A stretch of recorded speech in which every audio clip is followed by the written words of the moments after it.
DeepSeek AI databases are left wide open, raising major security concerns.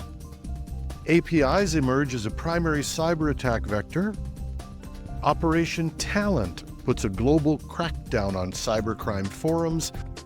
And a new browser attack technique puts millions at risk. This is Cybersecurity Today. I'm your host, Jim Love. DeepSeek, the Chinese company that took the AI world by storm, has shown that technical genius and security awareness don't necessarily go hand in hand.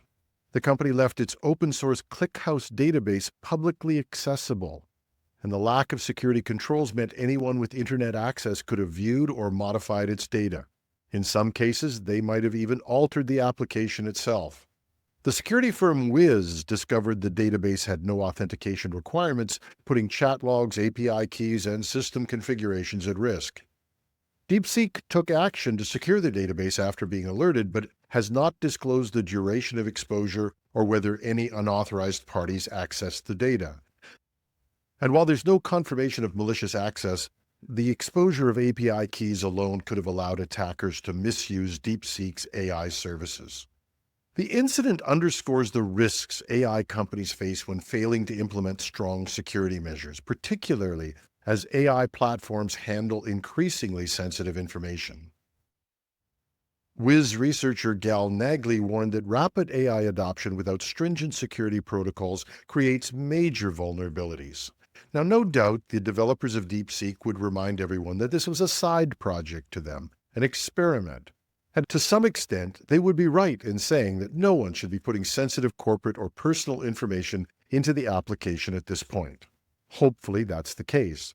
But it's a warning that the development of AI applications presents a significant shadow IT risk for companies and individuals. And while it's fine to experiment with new technology, we shouldn't be rushing to add any sensitive data until the security of an application is verified. And that's why any system we use, even if it comes from the cloud, maybe especially if it does, needs to be vetted for security, and nothing should be taken for granted.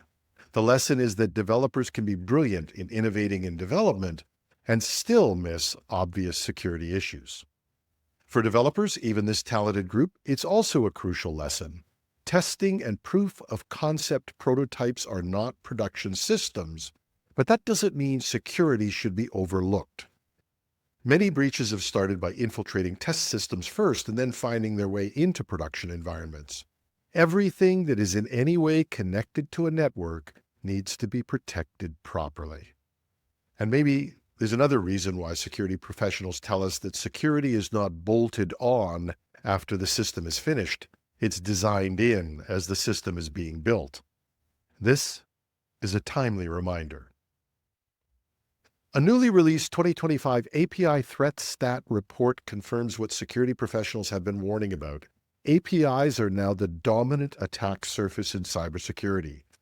The report, issued by WallArm, a company that specializes in API security, found that over 50% of the vulnerabilities tracked in the Cybersecurity and Infrastructure Security Agency, or CISA's, known exploited vulnerabilities catalog last year were API-related, up from just 20% in 2023. The explosion of AI-driven applications is one major factor behind this trend, creating new security gaps that attackers are quick to exploit. A particularly concerning finding is that 57% of AI-powered APIs are externally accessible and 89% rely on weak authentication mechanisms such as static keys. Only 11% have strong security controls in place, and that makes them easy targets for exploitation, especially as AI models increasingly integrate with enterprise systems, expanding the attack surface beyond traditional IT infrastructure. The impact is already visible. WallArm identified a 1,025% increase in AI-related vulnerabilities, with nearly all, or 98.9%, directly tied to APIs. High-profile breaches reinforce these concerns, including Dell's API exposure, which leaked 49 million records due to weak authentication, and Twilio's Authy's breach, where API enumeration led to the exposure of 33 million linked phone numbers. The report shows that security teams cannot afford to treat API security as an afterthought. APIs must be reviewed as a primary attack vector before deployment and continuously monitored after they go live. The growing reliance on AI means that API security is now inseparable from enterprise security, requiring constant scrutiny and adaptive defenses. In a significant international effort, law enforcement agencies have executed Operation Talon, targeting major cybercrime forums that have facilitated extensive illegal activities. The operation led to the seizure of domains associated with prominent hacking platforms, including Nuld2, Crack2, Cracked.io, Stark RDP.io, Celix.io, and mycelix.io. These forums have been notorious for the distribution of stolen login credentials, hacking tools, and other illicit services. For instance, the Cracked marketplace, active since March 2018, amassed over 4 million users and listed more than 28 million posts advertising cybercrime tools and stolen information. This platform alone generated approximately $4 million in revenue and impacted at least 17 million victims in the United States alone. The coordinated seizures involved multiple international agencies, including the U.S. Department of Justice and the Dutch National Police, highlighting the global collaboration necessary to combat cyber threats. By dismantling these platforms, authorities aim to disrupt the infrastructure supporting a significant portion of the cyber criminal underworld. One of Cracked's moderators said in a Telegram post this afternoon that the forum had been seized during an operation and that the forum was awaiting court documents from their data center. A sad day indeed for our community, the moderator added. I think we have to be grateful for the persistent efforts of international law enforcement to hold cyber criminals accountable and dismantle the networks that facilitate their activities. Security researchers have uncovered a new cyber attack method called the browser sync jacking that allows hackers to take full control of a user's browser and potentially their entire device. This technique exploits common browser extensions which many users trust and install without a second thought. The attack begins when a user installs a malicious browser extension. The extension silently authenticates the user's browser into a profile managed by the attacker, giving them the ability to push harmful policies, disable security features, and access sensitive data.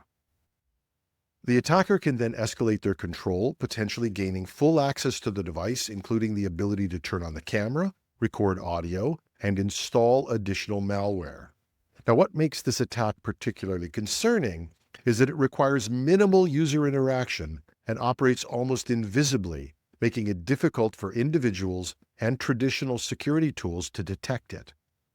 This discovery highlights a significant blind spot in current cybersecurity measures, emphasizing the need for enhanced browser security and user awareness regarding the extensions they install. With browser extensions integrated into our daily online activities, this discovery is a critical reminder that these add-ons are actual applications and have some inherent risks. Whether you choose to lock down browser add-ons or find another strategy that works for your organization, this is a huge risk area and it's worth looking into further. I posted a link to the story that alerted me to this in the show notes. It's quite a read, but maybe worthwhile for some of your more technical security folks. And I'd also love to hear their reaction. They can reach me at editorial@technewsday.ca.